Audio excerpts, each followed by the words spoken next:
تمہارا کام ختم ہو گیا ہے، خرم بولا۔ تم اندر جاؤ گے تو میرا کام ختم ہوگا نا، اس نے کہا۔ ناچار خرم نے موبائل فون اپنی جیب میں ڈالا اور دروازے کے پاس جا کر بیل دے دی۔ کچھ دیر کے بعد عطیہ نے دروازہ کھولا۔ خرم کو معلوم نہیں تھا کہ اس جگہ عطیہ بھی رہتی ہے۔ دونوں کے بیچ دعا سلام ہوئی اور خرم اندر چلا گیا۔ عطیہ نے دروازہ بند کر دیا اور وہ شخص اس جگہ سے کارڈ نکال کر لے گیا۔ کوئی اور بھی ہے؟ خرم نے پوچھا۔ میرے سوا وہ لڑکی رتا ہے، عطیہ نے بتایا۔ مجھے کیوں بلایا ہے یہاں؟ خرم نے پوچھا۔ مجھے یہی بتایا گیا تھا کہ تم آ رہے ہو، تمہارے آنے پر میں خان صاحب کو فون کروں، عطیہ نے کہتے ہوئے اپنا موبائل فون نکالا اور نمبر ملا کر کان سے لگا لیا۔ کچھ دیر کے بعد روشن خان کی آواز آئی۔ خرم آ گیا ہے؟ جی وہ آ گیا ہے، عطیہ نے جواب دیا۔ فون دو اسے، روشن خان نے حکم دیا اور عطیہ نے فون خرم کی طرف بڑھا دیا۔ جی خان صاحب، خرم نے فون کان سے لگاتے ہی کہا۔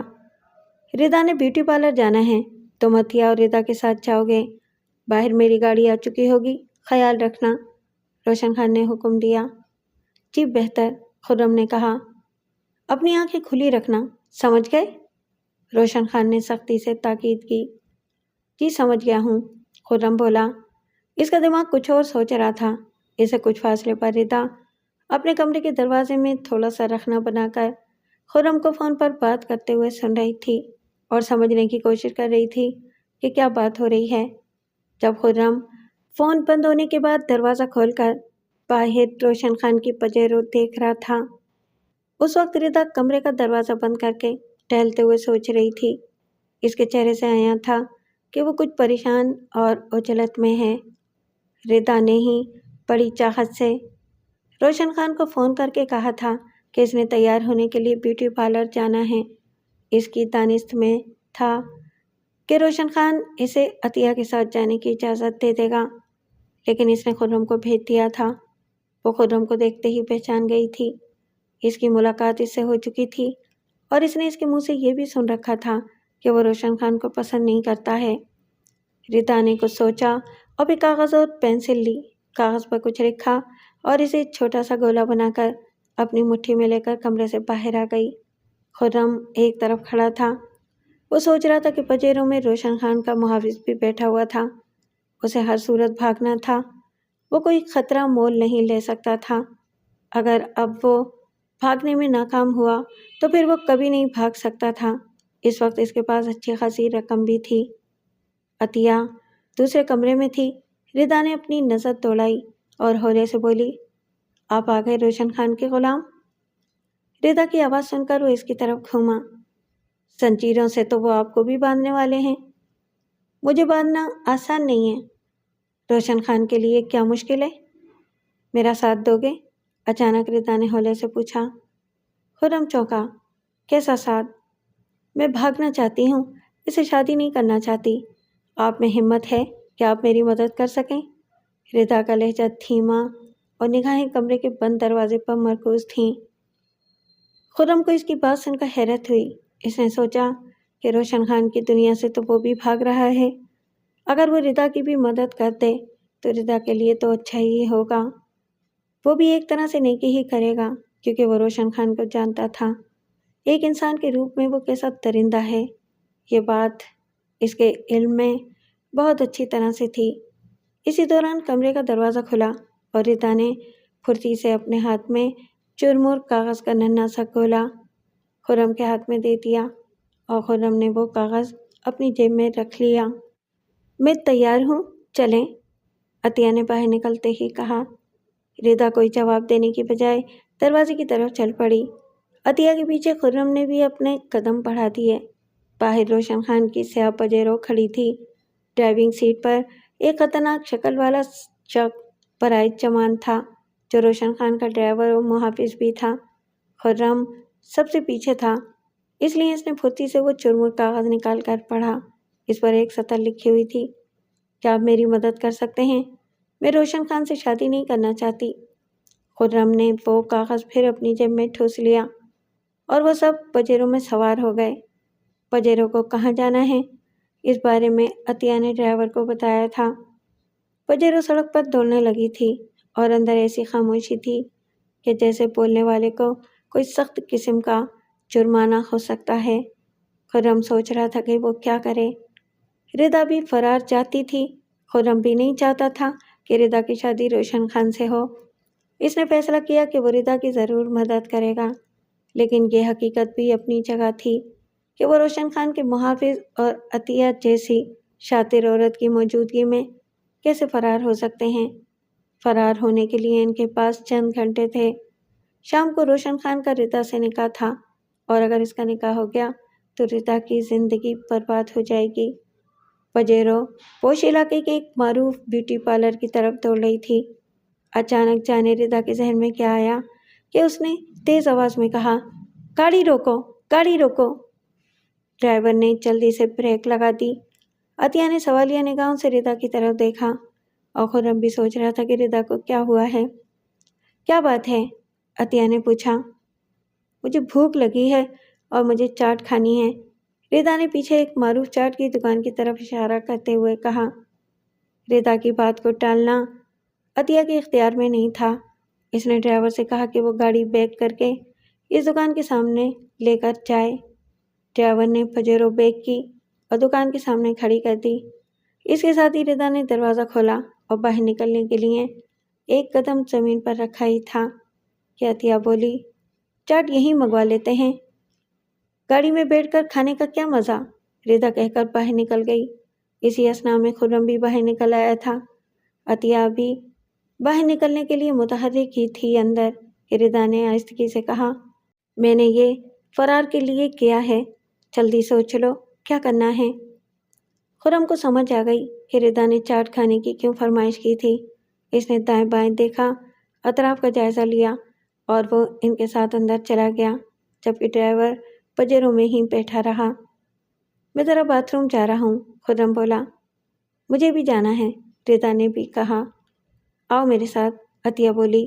وہ اس علاقے کی بڑی خوبصورت جگہ تھی جہاں فاسٹ فوڈ کے ساتھ چٹخارے دار کھانے کی چیزیں ملتی تھیں۔ ہال میں میز کرسیاں لگی ہوئی تھیں اور ایک طرف خواتین اور مردوں کے لیے باتھ روم تھے۔ خرم ایک باتھ روم میں گھس گیا، جبکہ ردا کو عطیہ لیڈیز ٹوائلٹ کی طرف لے گئی۔ ردا ایک ٹوائلٹ کے اندر چلی گئی، وہاں کوئی نہیں تھا۔ جو ہی ردا اندر گئی، یکدم خرم تیزی سے آیا اور عطیہ کے منہ پر اپنا ہاتھ رکھ کر اسے تیزی سے ایک ٹوائلٹ میں لے گیا، اور اندر جاتے ہی اس نے عطیہ کی گردن پر ایسا وار کیا کہ عطیہ اسی وقت بے ہوش ہو گئی۔ خرم نے اسی کے دوپٹے سے اس کے ہاتھ اور منہ باندھ کر فرش پر دیوار کے ساتھ ٹیک لگا کر بٹھا دیا اور باہر نکل کر باتھ روم کا دروازہ بند کر دیا۔ ردا پہلے وہاں کھڑی تھی، وہ ردا کو لے کر اس جگہ سے نکل گیا۔ جو ہی وہ ہال میں آئے، سامنے ایک آدمی چلا آ رہا تھا۔ خرم کی اس کے ساتھ اس حوالے سے جان پہچان تھی کہ وہ روشن خان کے لیے دفتری امور کے جائز اور ناجائز کام کرتا تھا۔ ارے خرم، تم یہاں؟ تمہارے پاس گاڑی ہے؟ خرم نے اس کی گرم جوشی کو نظر انداز کرتے ہوئے کہا۔ ہاں ہے، یہ کہتے ہوئے اس نے غیر ارادی طور پر اپنے ہاتھ میں پکڑی چابی سامنے کر دی۔ تم بیٹھ کر کھاؤ، میں روشن خان صاحب کا ایک کام کر کے ابھی آیا۔ گاڑی وہی ہے نا سرخ رنگ کی؟ ہاں، مگر وہ شخص اسی جگہ معلق سا ہو گیا اور خرم ردا کو لے کر اسی دروازے سے باہر نکل گیا جس دروازے سے وہ اندر آئے تھے، کیونکہ آنے جانے کا یہی ایک دروازہ تھا۔ خرم کے پاس وقت ضائع کرنے اور سوچنے کے لیے بالکل بھی وقت نہیں تھا۔ اگر عطیہ کو ہوش آ گیا یا اس ٹوائلٹ میں کوئی خاتون چلی گئی تو ایک شور برپا ہو جائے گا۔ روشن خان کا محافظ پجیروں میں بیٹھا دوسری طرف دیکھتے ہوئے اپنی مونچھوں کو تاؤ دے رہا تھا۔ اس کے بائیں جانب اس شخص کی سوئفٹ کار کھڑی تھی۔ خرم کی تیز نظر اس کار پر رک گئی۔ وہ ردا کو لے کر اس کار کی طرف بڑھا۔ اس نے کار کے دروازے میں چابی لگائی، دروازہ کھولا اور اندر بیٹھتے ہی اس نے کار کا دوسرا دروازہ کھول دیا۔ ردا بھی پھرتی سے اندر بیٹھ گئی۔ برابر میں وہ پجیرو کھڑی تھی، اس کا دھیان دوسری طرف تھا۔ اس کے بائیں جانب کیا ہو رہا ہے وہ اس سے بے خبر تھا۔ خرم نے کار اسٹارٹ کی اور تیزی سے بریک کرنے کے بعد گیئر لگایا۔ اس کار کے ٹائر چیخے اور کار اس جگہ سے گولی کی طرح نکلی۔ جب اس کار کے ٹائر چیخے تو ڈرائیور نے اس کار کی جانب دیکھا تھا